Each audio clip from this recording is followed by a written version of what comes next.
Shine bright like a diamond. Shine bright like a diamond. Shine bright like a diamond. Shine bright like a diamond.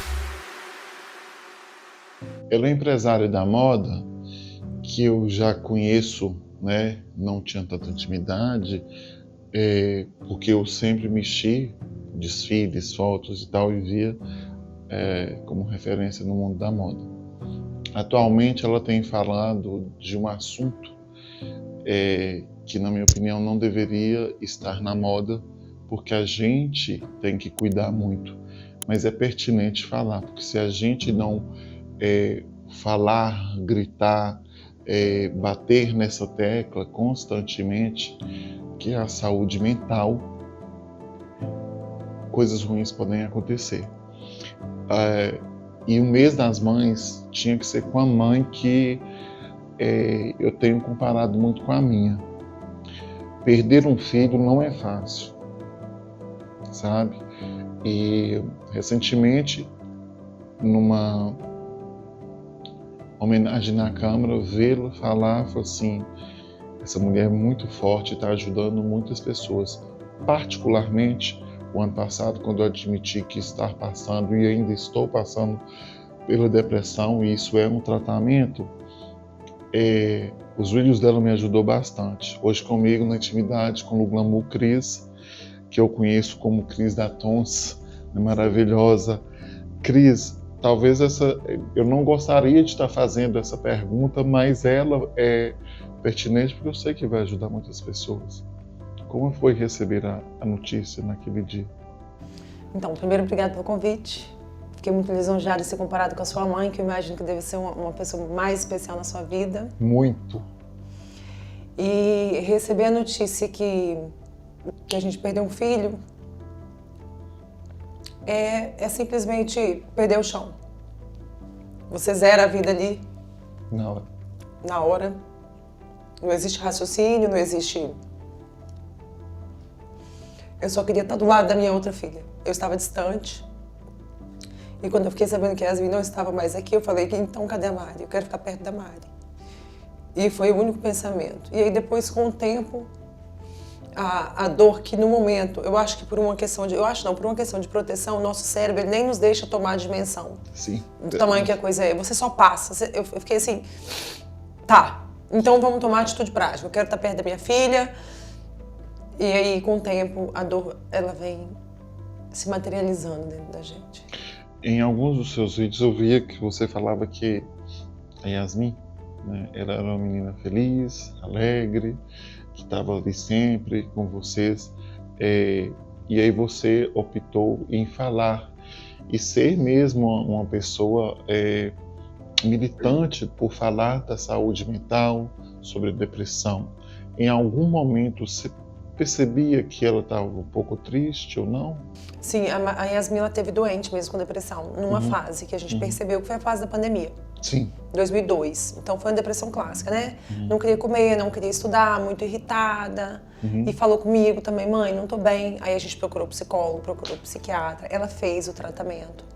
Ela teve alta. Sim. E ficou o 2003 todo. 2023. 2022, no caso, né? 2022. Nós estamos em 2024, isso. O 2022, todo muito bem. Eu percebia alguns momentos ainda de ansiedade, eu percebia, ela estava para estudar fora, ela ia estudar em Vitória, que foi como a Mariana fez, é um passo muito comum na nossa família, e de lá ela ia para o intercâmbio. Então as pessoas me questionam, mas com 15 anos a sua filha estava morando com a sua irmã? Eu falei, sim, mas aos 16 ela estaria agora, em julho ela estaria indo para o intercâmbio. Eu preparo minhas filhas para a vida. Sim, mãe.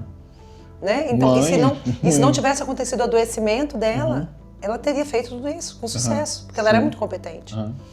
E aí, depois da alta, a gente percebe assim, que a depressão estava voltando, quando ela já estava morando fora.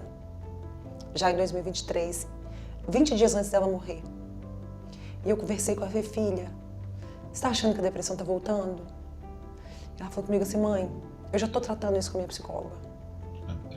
Pode deixar, eu tô bem. E aí foi um dia muito especial para mim como mãe, porque essas coisas, elas ficam para a vida, elas não vão junto com o filho que morre. Foi um dia que eu consegui conversar sobre tudo com ela. Eu falei, filha, eu não sei o que está te angustiando. Eu não sei que os jovens hoje estão com muitas questões sexuais. Sim. Eu não sei se é uma questão sexual. Eu não sei se é uma questão de você querer voltar para casa. Eu não sei o que te entristece. Mas eu quero te dizer que eu estou com você até o fim, no que você quiser, filha, no que você precisar. Você não tem noção de como uma conversa dessa, de uma mãe para um filho, de como isso carrega a gente. E você sabe que isso é exceção, que nem toda mãe conversa. E ela falou assim comigo, mãe, eu tô bem. Só que só uma observação, quando ela falava comigo que estava bem, eu não via minha filha olhando nos meus olhos assim, ela olhava acima da minha cabeça. Naquele dia eu não percebi, mas hoje eu percebo. Ela olhava assim, ó, acima. Mãe, eu tô bem, fica tranquila. Mas ela já não estava me vendo mais. Quando eu falei para algumas pessoas próximas que o ano passado eu não tinha vontade de levantar da cama. Eu não sentia vontade de acordar. Mas eu tinha, por questões, até fazer isso que era uma das coisas que eu mais gosto. De passear, de ir na igreja com minha mãe, mas em alguns momentos mesmo eu não queria existir. E eu vejo, quando eu relatei o número de pessoas, eu faço ideia para você, quando você resolveu abater nessa tecla, o que mais tem te surpreendido, Cris? O processo todo. Porque não foi um projeto, agora minha filha morreu, então a partir de hoje. Não foi assim que aconteceu. O que aconteceu foi que eu fiz uma primeira postagem 30 dias depois da minha filha ter partido, e tanto o meu Instagram quanto o do Sandro, que o Sandro a gente é muito conhecido aqui em Valadares, né? A comunidade nos acolheu assim, não tinha como de uma forma assim, foi um luto coletivo mesmo, a gente Foi. recebeu muita atenção de todo mundo. Eu sou muito grata por Valadares, nunca vou me esquecer como eu me senti amada por essa cidade, pelas pessoas dessa cidade. Sim. E aí um dia eu falei, Sandro, eu vou dar uma satisfação. Eu falei, gente, foi isso mesmo, minha filha morreu. Levem a sério, depressão é coisa séria. Muito sério. Eu e Sandro, a gente sabe que a gente fez tudo que a gente podia ter feito, mas que hoje, se eu tiver alguém do meu lado com depressão, eu não vou mais tratar com tanta tranquilidade quanto eu achava que poderia ser tratado. E aí as pessoas começaram na rede social a falar assim, Cris, você tem coragem de falar então que a gente pode tomar remédio? Fala por mim, eu não tenho coragem. Eu falei, eu falo. Ô Cris, então você pode falar também que as mães têm que aceitar tal coisa? Cris, você pode falar que as mães adoecem também? E as pessoas começaram a me pedir e eu não via como ser diferente. Só que aquilo foi me dando a vontade de ver que vai sumindo diante de um luto muito grave. Sim. Aquilo foi me dando uma possibilidade. Quando eu falava e alguém falava assim, Cris, hoje você me ajudou. Eu pensava, cara, se a gente tivesse ouvido isso, talvez ela estaria comigo hoje. E para cada pessoa que eu falava, e ela falava, obrigada, Cris, foi bom para mim. Eu tô olhando diferente para minha filha, eu tô conseguindo cuidar da minha filha. Isso para mim foi sido assim muito grandioso. Porque... E isso foi me dando a possibilidade de continuar a vida. Um vínculo que eu vou carregar para sempre aqui no peito, que eu trouxe a lembrança para você. Peça ajuda, é meu vínculo com a minha filha agora. Para que ela continue comigo. A gente escutar, a gente ver que alguém passou ou passa por uma dor e fala assim, não, eu não vou desistir. Por várias vezes, a gente não imagina que, igual quando eu falo todos os dias que eu mudei a minha vida depois de um pré-infarto há 6 anos atrás, que por falar assim, você é louco de você acordar às 5h30 para estar na academia fazendo... E você passa por tudo isso e tal. Eu falei assim, não, é a questão de estar saudável. Em algum momento eu larguei isso para lá, que eu não queria mais estar. E um dia foi um vídeo seu e uma lembrança que eu tive em um sonho do meu pai. Eu falei assim, não para não. Não para porque é muito forte, é muito grande. Se eu faço ideia de quando você anda na rua. Esse acolhimento das pessoas e tal. É óbvio que tem dia que a saudade aperta, dói, porque não passa. Não passa. Você tem outra menina, a mais velha. A Mariana, 18 anos. 18. Como é que foi isso para ela? Então, para Mari, foi extremamente difícil, porque Mari e Miminha era uma dupla assim, sabe? A Yasmin nasceu para ela. E ela estava junto com a irmã no dia que a irmã partiu. Então foi muito pesado. E a Mariana, um ano difícil também, que é um ano de vestibular. Minha filha é muito estudiosa, graças a Deus passou no FMG agora em arquitetura, apesar de tudo. Ela queria continuar a viver, mas não conseguia, né? Depois que a irmã partiu. tem aquele momento ali muito difícil. Não conseguia voltar a estudar, não conseguia se encontrar de novo, foi muito difícil, está sendo muito difícil. Ela sente muita falta da irmã, porque elas eram irmãs de verdade, conviviam muito. Parceiras, companheiras. Parceiras demais. E sempre fica o questionamento para quem vai para o suicídio, para nós que ficamos. Por que a gente não foi o suficiente, sabe? Então eu penso isso, a Mari pensa isso, o Sandro pensa isso. Por que nós não fomos o suficiente para ela? Por que ela não ficou pela gente? Por que ela não pediu ajuda pra gente? E aí... Eu já ouvi dizer, e isso é o que eu sinto também, por mais que as pessoas banalizem, eu não valorizo, eu não pare e preste atenção para o que meu amigo está sofrendo. É uma dor tão grande que a gente se pergunta, da onde vem, meu Deus? Por que está doendo tanto? A vontade de nem sair daqui. Aí foi aí que eu voltei a estudar psicologia. Porque enquanto eu não entendesse tudo o que aconteceu com a minha filha, eu aprendo e entendo todos os dias sobre depressão, eu não conseguiria seguir. Então, essa dor vem de uma inflamação do sistema nervoso central, vem de um mau funcionamento cerebral. Essa dor, ela não existe só através da não vontade, ela existe de funções que não estão sendo feitas no seu organismo. O organismo está adoecido. É uma questão química, daí que a medicação ajuda, em alguns casos. E a questão química ela é tão grande, que a gente vai falar hoje de pessoas que não conseguem enxergar, não conseguem andar.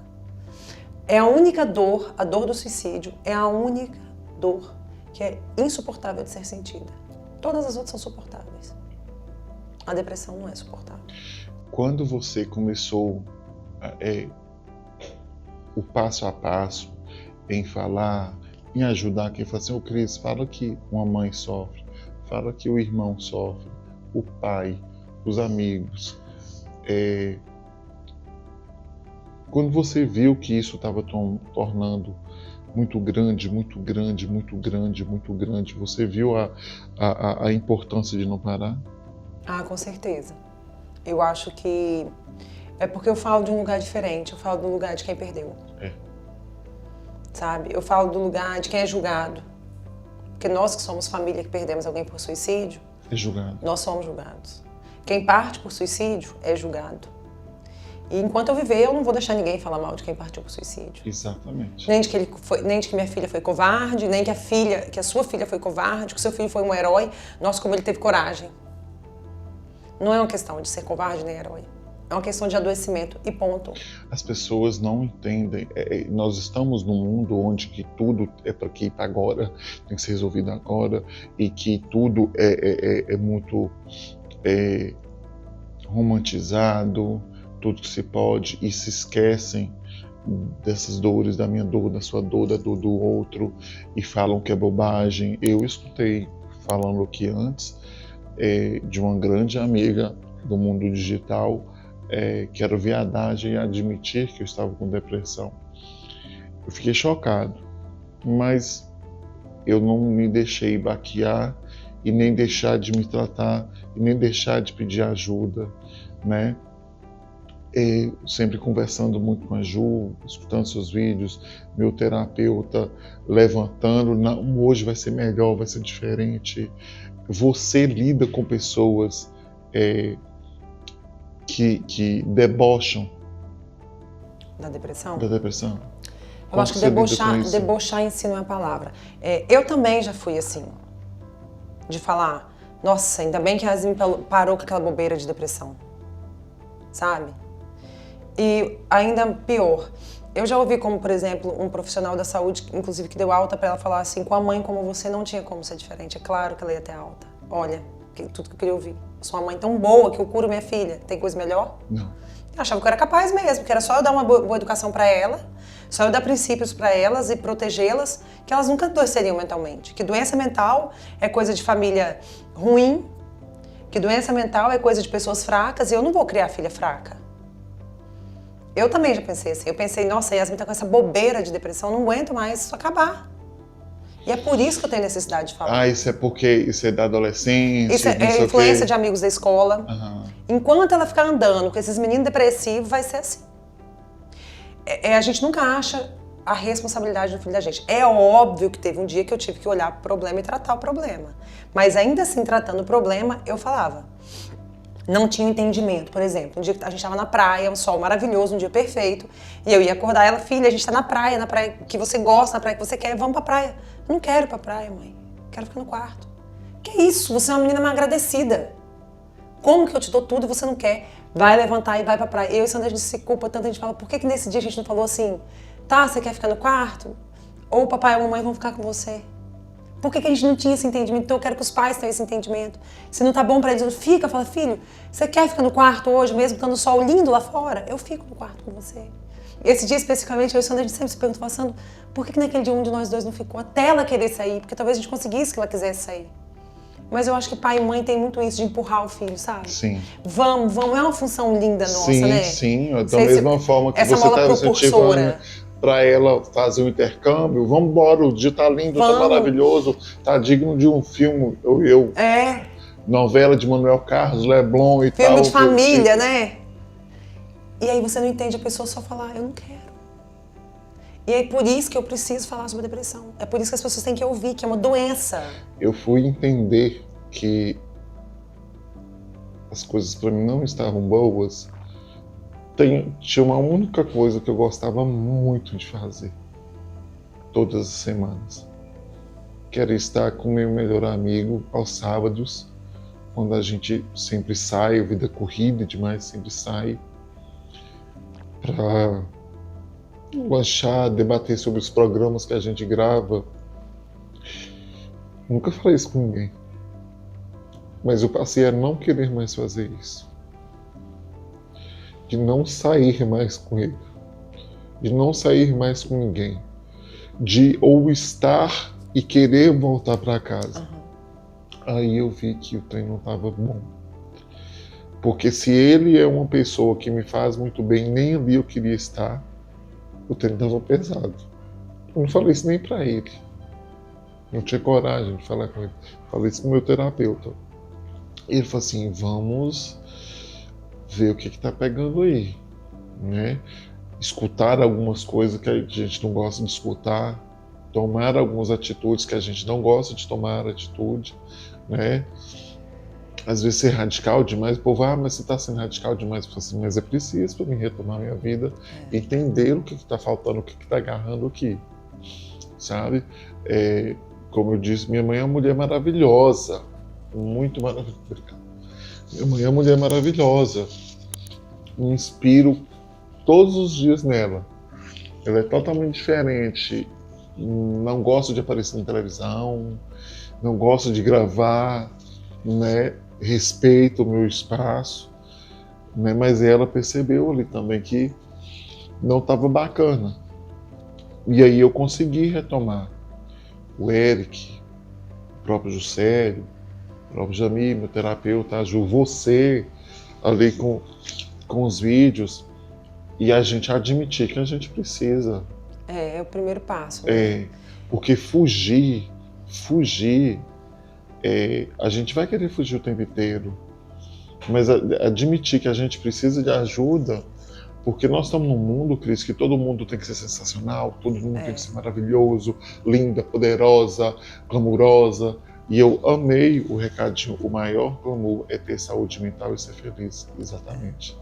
Eu falo também que glamour é você dar bom dia, cuidar. Ser educado, né? Ser exatamente, sensível. Abraçar, sabe? Eu sou um amigo do abraço, eu sou um amigo que cuida. E uma grande amiga minha falou assim, você não está permitindo ser cuidado, sabe? E a gente, quando a gente abre a boca para falar, quando a gente grita, olha, tem uma coisa pegando aqui, o outro que nem tem intimidade com a gente fala assim, obrigado que você me curou hoje, que você me ajudou hoje. Né? E eu ouso a dizer que a Yasmin é um anjo hoje que está cuidando de você, do Sandro, da irmãzinha dela, do vovó, tios e tal, que está aqui nesse plano. E a Yasmin, eu falo que a Yasmin ela era uma pessoa muito grata, sabe? Uma pessoa muito nobre. E uma das coisas que eu tenho coragem e que eu tenho tranquilidade para vir aqui falar sobre ela, porque ela deixou tudo escrito pra gente. A Yasmin, ela escreveu o que ela chamou de um livro, mas não chegou a ser um livro, desde os 13 anos, onde ela escrevia toda a dor dela. Trouxe uma compreensão assim, imensa pra gente sobre a depressão. Você tinha o conhecimento ou teve Não, conhecimento a gente depois? teve conhecimento 10 dias depois da morte dela. Como é que foi isso? Ela deixou no bloco de notas do celular pra gente. E não era pra mim e pro pai. Como é que você descobriu? A minha irmã olhou o celular. Eu já tinha olhado o celular, eu me prendi muito a conversas. Eu queria saber se ela tinha contado para alguém, se alguém estava influenciando. Eu tinha muito medo, porque isso acontece. Sim. E aí a gente não achava nada ali. E aí eu falei para minha irmã, eu já olhei tudo que eu queria olhar, não quero olhar mais nada. Minha irmã falou, minha irmã é uma pesquisadora, assim, fantástica.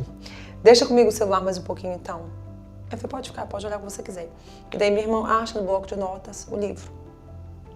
Onde ela se apresenta, eu sou Yasmin, tenho 13 anos, fala sobre a autolesão, como acontecia, por que acontecia, fala sobre as dores dela, apresenta a família, então ela deixa aquele livro para terceiros. Ela diz, quando vocês lerem esse livro, então eu imagino, ela queria fazer parte dessa pesquisa, dessa sabedoria sobre a depressão, para que as pessoas entendessem o motivo da partida dela.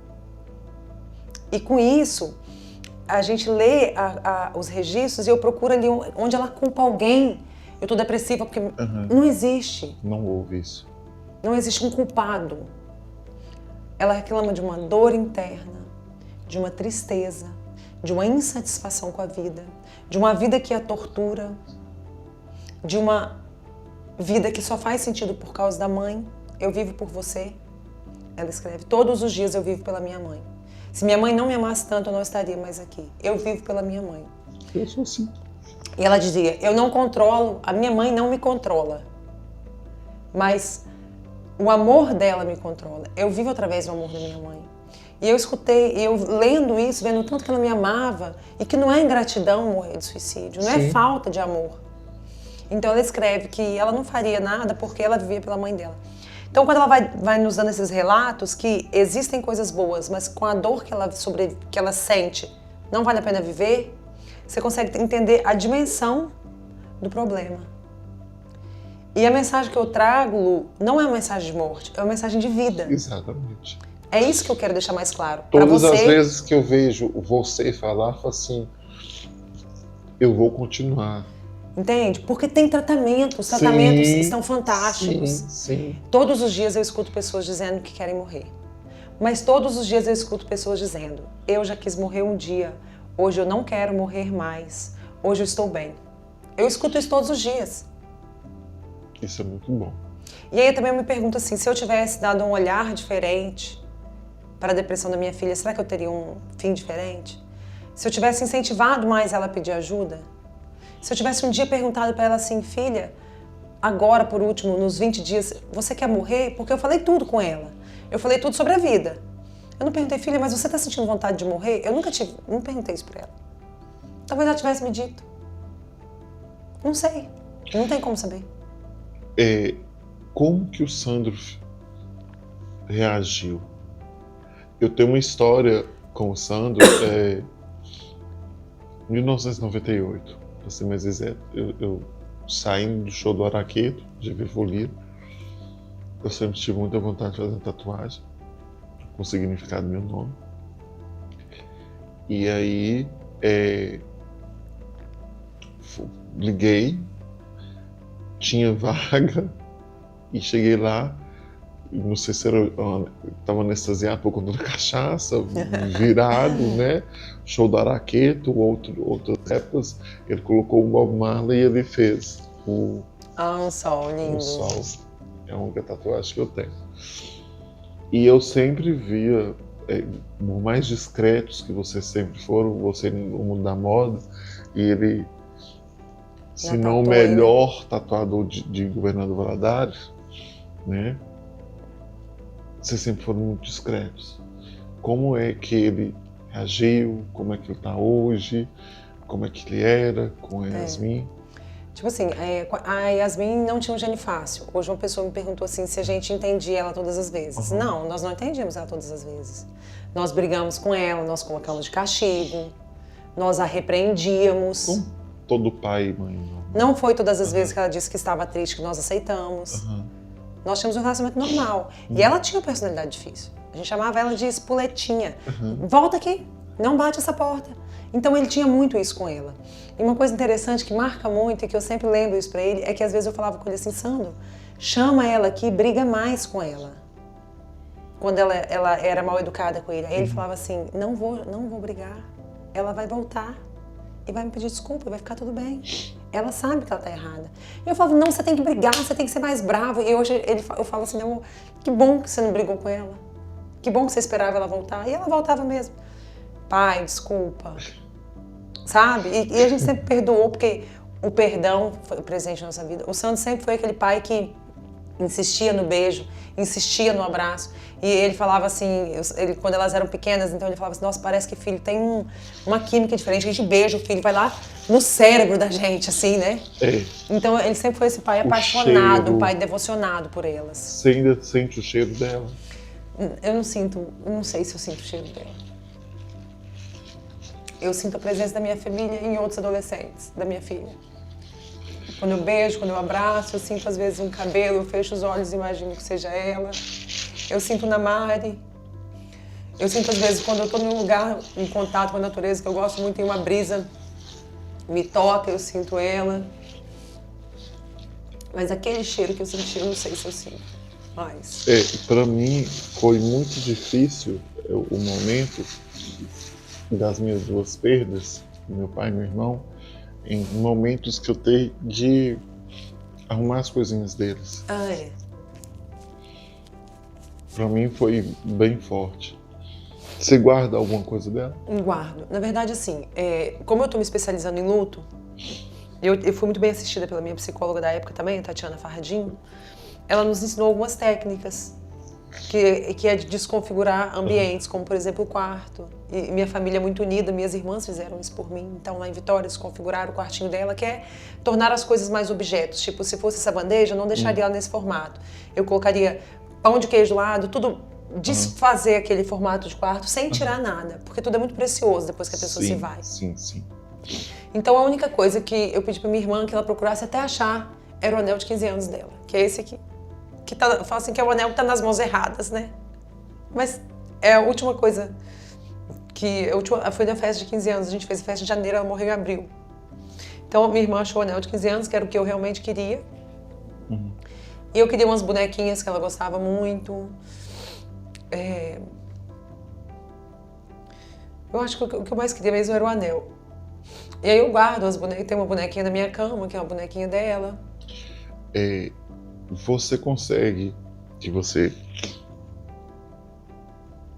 hoje, pra mim, na minha opinião, é a que mais tem ajudado pessoas com essa causa. Você consegue identificar mais faixas etárias? Ou está em todas as faixas etárias? Então, olha que surpreendente. Quando fez um ano que a Yasmin faleceu, é porque eu acho assim que rede social é um espaço, no meu caso, é um espaço de produção. Então, provavelmente você não vai me ver na rede social, ai gente, hoje eu tô chorando muito. Claro que eu posto alguma coisa de saudade dela, até como uma homenagem. Mas não é um lugar para eu me vitimizar. A intenção não é que vocês olhem e falem, nossa, que mulher vítima, coitada dessa mulher. Porque isso não vai me trazer nada de bom. Concorda? Então, eu sempre procuro produzir. E quando fez um ano que ela morreu, eu pensei em várias coisas bonitas, tipo soltar balões brancos e tal. Eu falei, mas eu não achava algo que eu pudesse fazer. Aí eu falei, não, então eu quero mostrar para as pessoas que ela faz falta. E que muitas pessoas fazem falta. E que você deve pedir ajuda para você no seu próximo a fazer falta. Sim. Então a gente fez a campanha Peça Ajuda. E assim, eu tenho pessoas tão fantásticas ao meu lado, como a Juliana do Fino Trato. A Juliana falou, eu faço marketing para você. A Isabela, que trabalha comigo, falou assim, Cris, eu guardo, eu faço todas as fotos, eu faço tudo.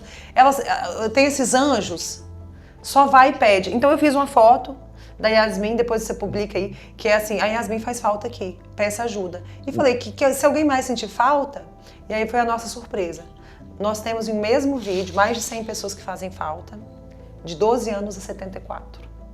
homens, mulheres, pretos, brancos, ricos, pobres, héteros, gays, padres, pastores, médicos, dentistas, advogados, pessoas extremamente bem-sucedidas, que conseguiram trabalhar, que conseguiram produzir, deixaram legados. E crianças de 12 anos. Tem todo o tempo. E hoje eu conversando com uma mãe, que é uma paciente minha, que também perdeu um filho por suicídio, e nós temos as mesmas características, nós somos de famílias privilegiadas. Eu sei da minha posição de privilégio, porque eu tenho em primeiro lugar, um lar extremamente de amor. Eu nasci de uma família pobre, mas que nunca me faltou amor. Para falar a verdade, eu descobri isso faz pouco tempo que eu nasci de uma família pobre, que eu não tinha essa noção, e isso nunca me fez diferença. Não pensava nisso. Mas hoje a gente tem uma condição boa, a gente teve sucesso no trabalho, eu e Sandro. A gente tem uma família de muito amor, a gente tem muitos privilégios sociais. Eu reconheço tudo isso. Então, tudo isso é favorecedor de saúde mental. Sim. Isso é indiscutível. Sim. Que as minorias sofrem mais de adoecimento mental. Sim. São mais propensas. Sim. Eu falo que depressão não é tristeza, mas tristeza demais vira depressão. Sim. Eu já vi até gente morrer de tristeza. É isso aí. A tristeza demais ela adoece, então o sofrimento demais ele adoece. E como eu vejo essa... Quando eu comecei a ver que a depressão não tem cara, que ela acontece nos casebres e nas mansões, e que se aconteceu na minha casa, eu falei com essa paciente hoje, se aconteceu na nossa casa, em qual casa não acontece? É essa mensagem que a gente tem que levar. Cuide de quem você ama. Se cuide. Como você, por exemplo, um dia sua mãe não vai estar mais aqui. Eu tenho um grande problema com isso. Com a finitude. Com o luto, com a morte. Muito. E é isso que eu falo muito na minha rede social também, sobre o luto, sobre a morte. Porque hoje eu finalizei a sessão falando isso com ela. Nós somos parte de um universo, eu, você, ele, você que está ouvindo. Nesse universo, pessoas nascem e morrem o tempo inteiro. Esse é um processo. Por exemplo, depois que Yasmin morreu, já nasceu o Nicolas, meu primeiro sobrinho neto, que é um motivo de uma coisa que me faz viver. Então, assim, o seu irmão se foi, o correto era sua mãe ter ido primeiro. Mas um dia sua mãe se vai, e que bom que ela se vá antes de você, para ela não perder outro filho. É isso que você tem que pensar. Então, nós fazemos parte dessa finitude. E aí, por que eu vou achar que na minha casa não pode acontecer? A morte, ela é isso, ela é um processo da vida. Agora, é um processo extremamente doloroso, extremamente difícil. Eu falo que é um caminho que não se deve caminhar sozinho. E é muito bom procurar ajuda psicológica nesse momento, é fundamental. Sim. E se bobear até psiquiátrica. Um serviço extremamente importante que durante anos foi banalizado. Ainda hoje é banalizado. Eu falo o seguinte, que você faça terapia. Isso é você se cuidar. Vá na igreja, na sua religião, que independente qual seja, e faça exercício físico. Não para ficar maromba. Se for desejo, tudo bem. Mas cuide desses 3 pilares. É o que tem me sustento. E boas pessoas perto. A espiritualidade, hoje, ela já é vista como um fator de proteção de saúde mental. Ela é vista pela medicina. Pessoas como eu e como você, por exemplo, que eu amo a igreja, amo fazer parte desses processos, eu amo a igreja, eu falo enquanto instituição, os ritos, gosto demais. Sim. E fui muito acolhida por ela. Sim. Eles são fortalecedores na nossa vida, entende? E aí, no momento de extrema dor e desespero, a sua espiritualidade conta muito. Sim. Então, você tem que ter uma afinidade com o seu Deus. Entende? Você tem que ter uma proximidade. Você tem que saber que além de você existe uma força maior e que essa força maior é capaz de te segurar. Exatamente. Espiritualidade é indiscutível. Você estar pronto e ter uma intimidade com Deus. Às vezes eu estou no meio da rua, eu gosto muito de andar escutando música, né? E tem momentos que eu gosto de escutar algumas músicas específicas do Padre Fábio, enfim, outros cantores católicos. E eu tenho um diretor espiritual, a Ju Pimentel.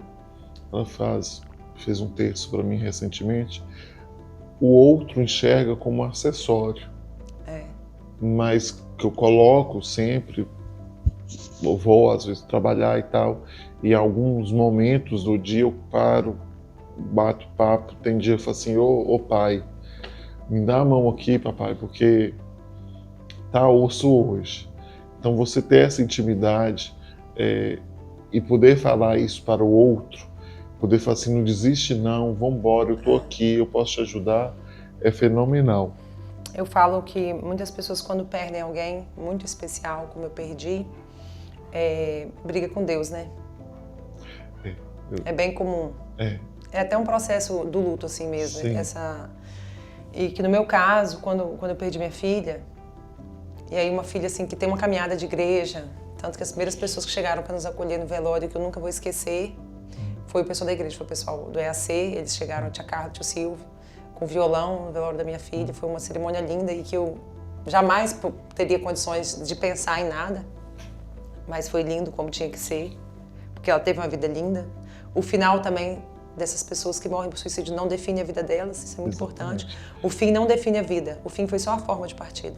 Você pensa, de alguma forma, em algum momento, publicar esse diário? Não. Não penso em publicar o diário, não tenho, por enquanto, vontade. Eu cito partes deles, às vezes, mas na íntegra, eu acho que... É íntimo demais. É íntimo demais e é uma dor muito palpável. Acho que é desnecessário fazer que o outro tenha acesso àquela dor. Acho que não é justo. A gente estava conversando antes que, infelizmente, na mídia meio que se proíbe falar, né? Porque pode isso, pode aquilo. Mas é importantíssimo falar da sua causa, né?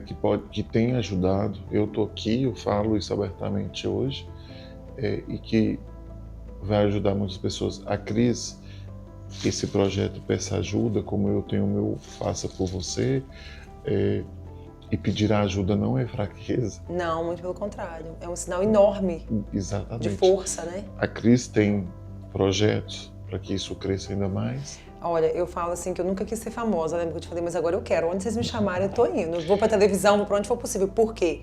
Eu acredito. Você lembra anos atrás, quando a gente era mais jovem, que as pessoas morriam de AIDS? Sim. E se tinha alguém de AIDS na família, a gente falava, nossa, tá... nem vai lá, porque aquela pessoa tá com AIDS. Exatamente. Nossa, e assim, e realmente a doença progredia rápido e matou pessoas maravilhosas, como Cazuza, como grandes astros. Várias atrizes, cantores, enfim. Enfim. E não se podia falar sobre AIDS. Um tabu enorme. E aí depois também a gente tem o câncer, que a gente não citava o nome, falava doença ruim. Eu lembro dos meus pais falando que as pessoas estavam com doença ruim. Não podia nem falar o nome, porque se falasse o nome, talvez podia atrair. Eu postei ontem a doença, era feio falar que a pessoa estava com câncer. Eu postei um videozinho ontem da Ana Maria Braga, que passou por 3 ou 4 cânceres, e o Pedro Bial falou assim, mas você, eu tive a informação que o seu médico falou assim, que nunca teve uma paciente que recebeu a notícia, em todas as vezes, enfrentou ela, aí ela falou assim, porque eu queria muito que as pessoas entendessem que elas podem e devem acreditar que elas são possíveis. Então eu acho que nós estamos agora com a doença mental, a gente está lá naquela fase que a gente teve da AIDS, que a gente teve do câncer, que quando a mulher chegava no hospital com câncer de mama, ela estava fadada à morte, ela já era uma coisa enorme. Hoje em dia 90% dos cânceres de mama tem cura. Tem. Ou grande parte deles, me desculpe se eu estiver falando bobeira. Só que o que eu digo é o seguinte, então se hoje a gente não debater o assunto, a gente não falar, não levar a política pública igual eu fui na Câmara, se eu não falar, olha gente, a saúde municipal precisa de mais atenção, a saúde mental. Exatamente. Existem, os países desenvolvidos, existem já os ministérios, igual o Ministério da Cultura, Ministério disso, Ministério da Felicidade, olha que bacana. Seria sensacional. Então, assim, nós estamos passando por uma fase onde o debate do suicídio ele tem que ser feito. Só que falar de suicídio exige muito tato e exige muito estudo. Então, antes de começar a falar sobre suicídio, eu comecei a estudar como falar. Quais são as técnicas, quais são as palavras mais adequadas para que não se leve ao incentivo realmente, né? Exatamente. Cris, eu queria muito te agradecer. Acho que não teve pessoa melhor para representar as mães neste mês de maio, que é o mês... Mãe é para ser comemorada todo dia, eu falo isso. mas especificamente esse foi a minha escolha de ter você aqui, de falar, não só por ter me ajudado, mas a gente, fora as que falam com você, também tem as que não têm coragem de falar, olha, você me ajudou, né? E é infinitamente muito grande. Que bom. Muito grande. E eu acho que, eu falo que nós somos mãe de anjo. Exatamente. E assim, o recado que eu queria dizer para quem é mãe de anjo, e às vezes talvez a mãe é mãe só de anjo, né? Eu tenho Mari ainda. Mas para quem é mãe só de anjo, é que você é mãe, né? E que você tem alguém do lado de lá. Eu achei interessante quando eu tomei essa consciência. Gente, tem alguém meu no céu, olha que coisa, né? Exatamente. Tem alguém meu do lado de lá.